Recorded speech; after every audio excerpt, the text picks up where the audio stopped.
More than 6 rare white-rumped vultures sighted near the Corbett Tiger Reserve. The white-rumped vulture is an old world vulture native to South Asia and Southeast Asia. It has been listed as critically endangered on the IUCN Red List since 2000, as their population severely declined over the years. As of 2021, their global population was estimated at less than 6,000 mature individuals.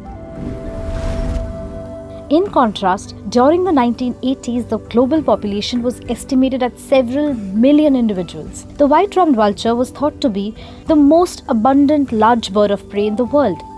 But since the early 1990s, the species suffered a 99% population decrease in India and neighboring countries. The white-rumped vulture was last sighted in the Corbett Tiger Reserve area in 2017 and then again in 2022.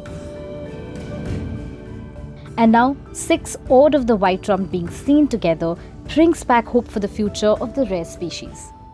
देखिए, अगर vultures की हम बात करेंगे तो पूरे जो हमारा देश है उसमें वल्चर्स की पॉपुलेशन बहुत तेजी से डिक्लाइन की है पिछले कुछ दशकों में। कॉर्बेट जैसे जो क्षेत्र हैं वो उनके अगर हम कहेंगे लास्ट एक वो बचा हुआ है जहाँ पर वल्चर्स की बहुत अच्छी पॉपुलेशन है और हमें खुशी है कि वो कॉर्बेट में सर्वाइव कर रही है और कॉर्बेट में दिख भी रही है।